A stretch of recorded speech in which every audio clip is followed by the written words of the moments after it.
तो hello friends, नमस्कार दोस्तों, मेरा नाम है धनंजय। मैं एक रजिस्टर्ड फार्मासिस्ट हूँ और वत्स मेडिकोस।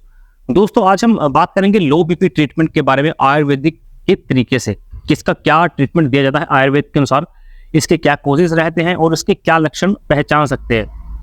देखिए, लो बीपी का अगर आप ट्रीटमेंट कर रहे हैं तो उसके आपको बेसिक थोड़ी नॉलेज होना आवश्यक है कि बीपी की रेंज क्या होती है और लो बीपी की क्या रेंज होती है। हमने जो लास्ट वीडियो था वो एलोपैथिक के माध्यम से बनाया था, एलोपैथिक के जरिए बनाया था कि प्रैक्टिशनर्स इसका क्या यूज करते हैं, कैसे इसका ट्रीटमेंट देते हैं। तो आज हम आयुर्वेद के तरीके से इसका आपको ट्रीटमेंट बताना चाहते हैं। देखिए, हमारे पास बीपी की मशीन है। ये होती है बीपी की मशीन, किसी भी कंपनी की हो सकती है। ये होता है सिस्टोलिक, ये होता है डायस्टोलिक। ठीक है, सिस्टोलिक जो नॉर्मल बीपी रेंज मानी जाती है वो 120-80 होती है, यानी 120 सिस्टोलिक और डायस्टोलिक होती है वो 80 होती है। लेकिन जो लो बीपी के अंदर जो रेंज हमें देखने को मिलती है वो 90 और 60। तो ये एक लो बीपी की रेंज बताई जाती है बीपी की, तो इसे मेजर किया जाता है जिससे पता लगता है कि लो बीपी है। इसके क्या कारण हमें देखने को मिलते हैं दोस्तों? शरीर में अगर हीमोग्लोबिन की कमी है तो उसकी वजह से बीपी लो हो सकता है। कई लोग होते हैं जिनकी जो शारीरिक कमजोरी होती है, जिनको फिजिकल वीकनेस होती है, उसकी वजह से बीपी लो हो सकता है। जब डायरिया की शिकायत होती है तो कुछ फ्लूइड्स लॉस हो जाते हैं जिनके वजह से बीपी लो हो सकता है। महिलाओं में क्या होता है कि पीरियड्स के दौरान मेंस्ट्रुअल ब्लीडिंग होती है तो उसकी वजह से भी बीपी लो होने की समस्या रहती है। अगर कुछ स्ट्रेस ज़्यादा लेता है, वर्क का लोड ज़्यादा लेता है तो उसकी वजह से भी बीपी की समस्या हो सकती है। टाइम पर भोजन ना करना ये कारण माना जाता है। डिहाइड्रेशन यानी शरीर में पानी की कमी, ये भी एक बीपी लो का कारण माना जाता है। तो इसके कुछ कारण डिसाइड किए जाते हैं, उसको भागों में विभाजित किया जाता है, सिम्प्टोमेटिक, ऑर्थोस्टैटिक। देखिए, सिम्प्टोमेटिक में क्या होता है कि अगर आपके पास कोई पेशेंट आया तो अगर उसको सांस लेने में कठिनाई है तो वो भी एक कारण माना जाता है। पसीना आ रहा है उसको, तो ये एक कारण माना जाता है। थकान है, पेशेंट जो है अनकॉन्शियस फील करता है अपने आप को। और ऑर्थोस्टैटिक में क्या होता है कि चक्कर की स्थिति बनी रहती है, वर्टिगो की स्थिति बनी रहती है, तो ये एक इसका कारण माना जाता है। सिम्टम क्या होता है, लक्षण हमें क्या देखने को मिलते हैं, कैसे हम पहचान सकते हैं कि इसको लो बीपी है? देखिए, सबसे पहले जब किसी का बीपी लो होगा तो आप इसको मेजर करें। उसके पश्चात तो आप उसको देखेंगे कि उसको फिजिकल वीकनेस अत्यधिक होगी, यानी वीकनेस आएगी उसको। सर का दर्द हो सकता है, नोजिया हो सकती है, वोमिटिंग हो सकती है, वर्टिगो यानी चक्कर की स्थिति हो सकती है, डल फेस हो सकता है और लीजीनेस हो सकती है। तो ये एक इसके सिम्टम माने जाते हैं। तो अगर कोई सामान्य इसका सिम्टम हम देखने को मिलते हैं कि सर का दर्द है या उल्टी है, तो फिर तो आप कोई नॉर्मल टैबलेट दे सकते हैं। लेकिन आपने भी बताया कि आप आयुर्वेद के अनुसार इसका ट्रीटमेंट बताएंगे। जी हाँ, बिल्कुल बताएंगे। लेकिन जो आयुर्वेद का जो ट्रीटमेंट है आपको निरंतर लेना पड़ेगा ताकि जो नोजिया की, वोमिटिंग की, थकान की आपको समस्या आए ही नहीं। ये तब स्थिति में है जब अगर आपने आयुर्वेद का ट्रीटमेंट शुरू नहीं किया है और ये सिम्टम आपको दिख रहे हैं, तब आप ये टैबलेट दे सकते हैं। निमोपेरा, साइक्लोफेनेक, डाइक्लोफेनेक, वोमिटिंग भी कोई दे सकते हैं। ठीक है, लेकिन जो आयुर्वेद का जो ट्रीटमेंट है वो शुरू से लंबे तक चलेगा, जिससे इस तरह की समस्या कोई आएगी ही नहीं। वो हम आपको बताएंगे। अब आपको ट्रीटमेंट दो तरीके से बताएंगे। देखिए, पहला हम ट्रीटमेंट आपको बताते हैं इसका आयुर्वेद के अनुसार क्या होता है कि आपको अश्वगंधा की टैबलेट या अश्वगंधा का जो चूर्ण आता है वो ले सकते हैं। अश्वगंधा का दोस्तों ये चूर्ण है हमारे पास, डाबर का हमारे पास चूर्ण है। तो अश्वगंधा का चूर्ण और ये है टैबलेट, अश्वगंधा की टैबलेट। चूर्ण का सेवन कैसे करना है?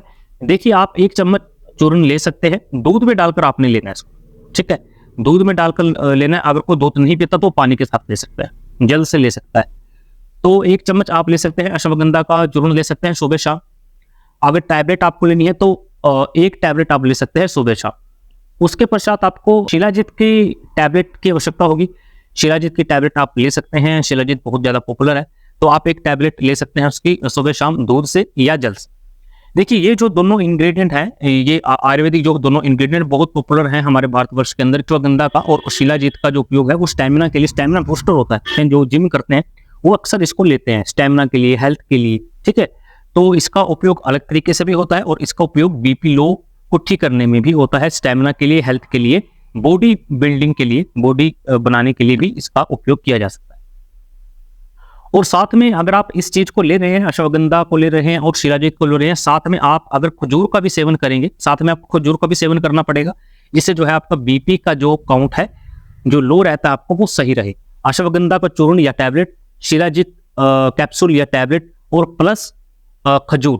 तो ये सब आपको दूध के साथ लेने हैं। पहला तो इसका ये ट्रीटमेंट आयुर्वेदा के अनुसार बताया जाता है और आयुर्वेदा जो चार्य हैं उनसे डिस्कस करके ये ट्रीटमेंट हमने आपको बताया।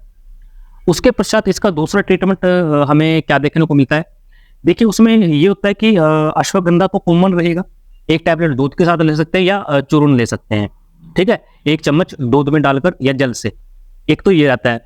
उसके पश्चात आपको क्या करना है कि वैश्वानर चूर्ण आपको लेना होगा, वो भी आप 1 चम्मच ले सकते हैं जल से या दूध में डालकर, ठीक है। उसके पश्चात जो शिलाजीत की जगह जो टैबलेट जो ऐड करे जाते हैं वो मकर ध्वज वटी का उपयोग बहुत अत्यधिक मात्रा में बीपी लो में किया जाता है। देखिए मकर ध्वज वटी बहुत अच्छी मानी जाती है, थोड़ी कॉस्टली होती है, बैद्यनाथ की अगर मिल जाए आपको तो बहुत वेल एंड गुड है, बहुत अच्छी रहती है मकर ध्वज वटी। अलग अलग रोगों में भी इसका उपयोग किया जाता है। अगर किसी ने मकर ध्वज वटी का सेवन अगर वो निरंतर करता है तो उसकी बॉडी भी अच्छी बनेगी, जो बीपी लो की समस्या है वो भी सही रहेगी।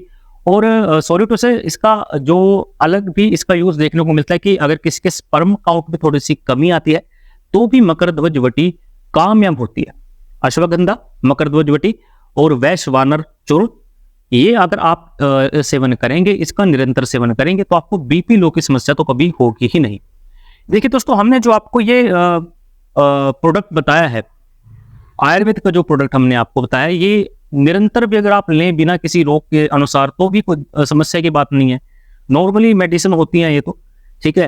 अगर मैं अपनी बात करूं तो मैं अश्वगंधा की टैबलेट का सेवन करता हूं, वैसे ही हेल्थ के लिए आप हेल्थ के लिए भी ले सकते हैं, जरूरी नहीं कि आपने ट्रीटमेंट के लिए भी लेना है। और साथ में आप अगर किशमिश का सेवन करें, 7-8 किशमिश भिगोकर रात को रखें और सुबह खाली पेट दूध के साथ ले, या दूध के साथ इसका सेवन करें तो वो भी अच्छा माना जाता है। अगर कई बार किसी का बीपी अत्यधिक मात्रा में लो हो जाता है तो आप जल में पानी के अंदर मीठा और नमक का घोल उसे पिला दें। अगर नींबू हो तो वो भी आप पिला सकते हैं। तो ये एक इसका ये भी माना जाता है कि अगर किसी का लो बीपी हो चुका है तो नमक और मीठा, चीनी और पानी, तो ये पिला दें तो उससे जो बीपी है वो एकदम ठीक हो सकता है। और मेडिसिन के साथ साथ क्या होता है दोस्तों, योग का बहुत महत्व होता है आयुर्वेद के अंदर। आप योग कर सकते हैं, कपालभाति कर सकते हैं, और दूसरा आप कर सकते हैं अनुलोम विलोम आप कर सकते हैं। नॉर्मली है, बिना अगर कोई नॉर्मली भी कर लेता है, कोई इसमें क्या दिक्कत है, तो योग भी आप कर सकते हैं। दूसरी बात कि अगर किसी को किसी प्रकार का कोई ऑपरेशन हुआ है तो जो आपके गुरुकुल के अंदर जो योगा आचार्य हैं जो योग कराते हैं, या आपके कॉन्टेक्ट में कोई ऐसा व्यक्ति है जो योग को अच्छे तरीके से जानता है, तो आप उनसे कंसल्ट करके तो आप योग को भी कर सकते हैं। तो दोस्तों, ये एक बेसिक ट्रीटमेंट हमने आपको बताया है। हमने सोचा कि आयुर्वेद के ऊपर भी वीडियोस आनी चाहिए ताकि आपको एलोपैथी के साथ साथ आयुर्वेद की भी अच्छी नॉलेज मिले, जिससे आप एक अच्छे प्रैक्टिशनर बने, अच्छे नॉलेजेबल व्यक्ति बने। तो होप आपको वीडियो पसंद आई होगी। मैं मिलता हूं आपको अगली वीडियो में। नमस्कार।